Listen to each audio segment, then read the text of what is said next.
Assalamualaikum warahmatullahi wabarakatuh. Alhamdulillah. Wassalatu wassalamu ala rasulillah wa ala alihi washabihi wa man walah wa la hawla wa la quwata illa billah. Apa kabar hadirin sekalian dan juga para pemirsa?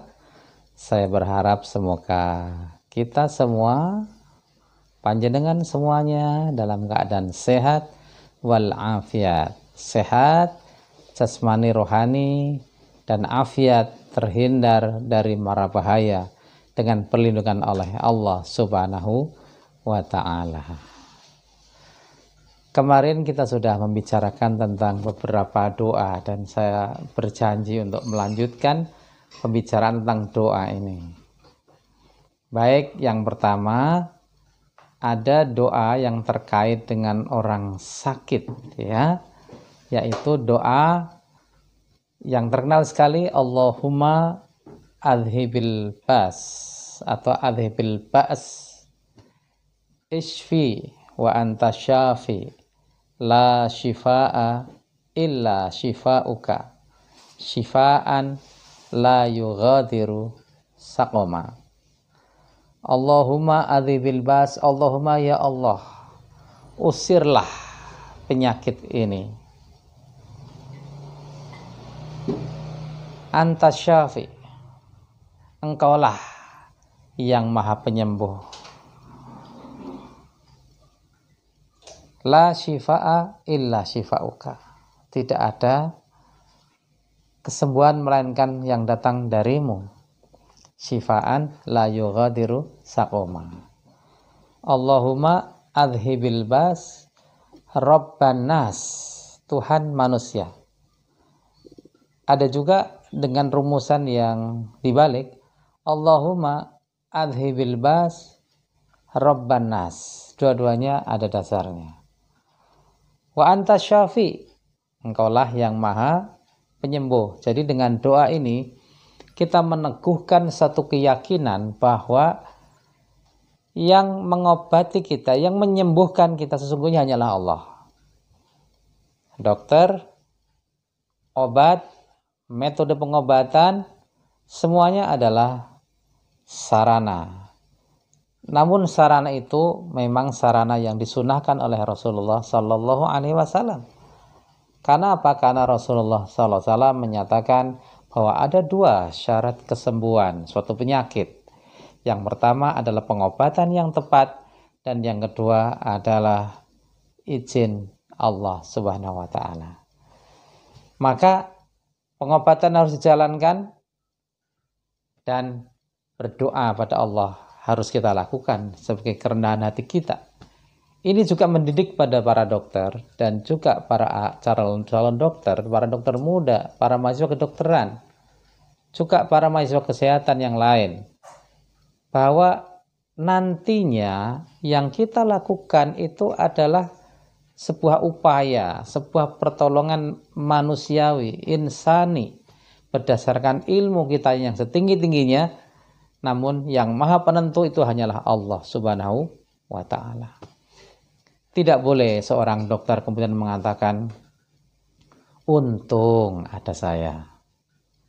Ketika seorang pasien yang gawat, kemudian dokter datang dan terkopoh-kopoh dan menolong, memberikan pertolongan, lalu diizinkan oleh Allah untuk berhasil, maka yang harus diingat oleh dokter itu adalah alhamdulillah.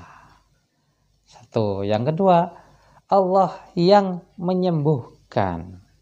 Sedangkan kita, para dokter, tenaga kesehatan adalah hanya melakukan pertolongan yang merupakan usaha yang kemarin sudah kita bahas.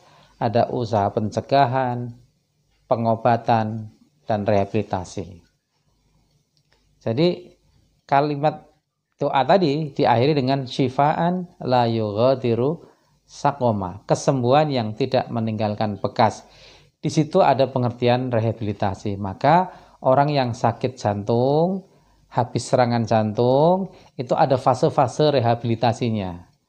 Kapan dia boleh bergerak, kapan dia boleh turun dari tempat tidur, kapan dia boleh beraktivitas sehari-hari, kapan dia bisa berolahraga, itu ada fase-fasenya. Ini yang tujuannya adalah supaya kesembuhannya itu tidak meninggalkan bekas. Seorang yang habis kena serangan stroke perlu dilakukan rehabilitasi dengan cara melakukan fisioterapi, dari fisioterapi pasif, lalu fisioterapi aktif, dan seterusnya, sehingga diharapkan fungsi ekstremitasnya, anggota geraknya bisa berfungsi dengan baik.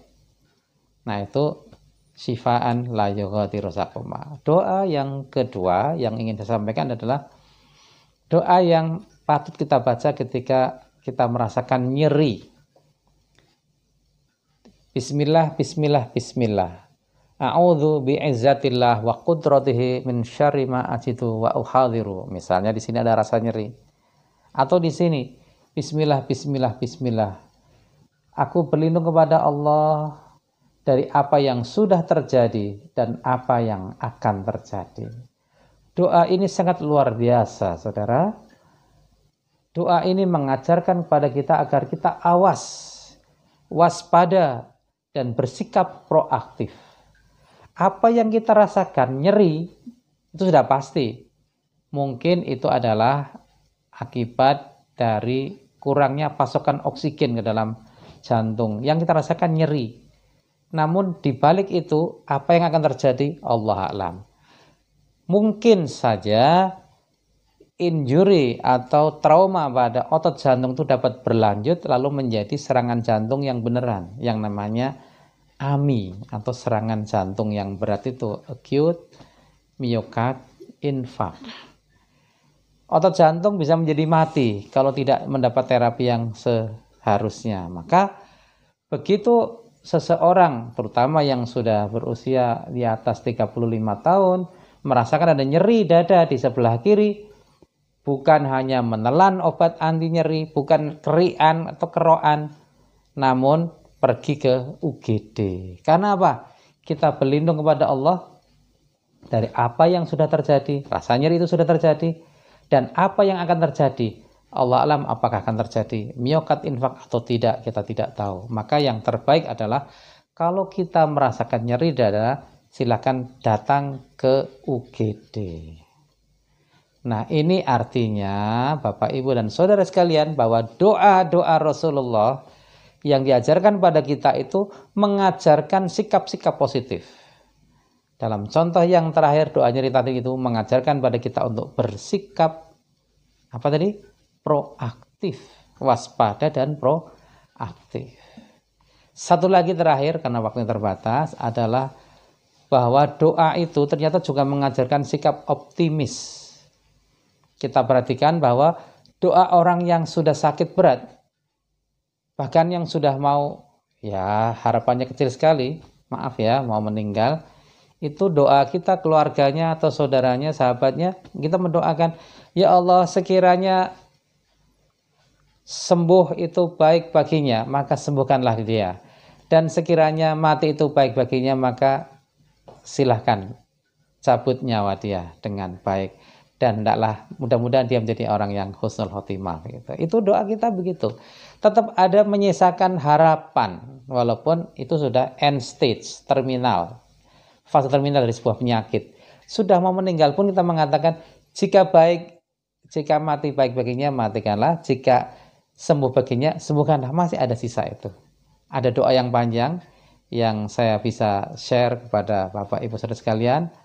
Rabbana Allah alladzi fis samai taqaddasas muka wa amruka fis samai wa ard kama rahmatuka fis samai faj'al rahmataka fil ard waghfir lana dzunubana wa khatayana anta rabbut thayyibin anzil rahmatan min indika wa shifaan min shifaika ala hadzal waj'i.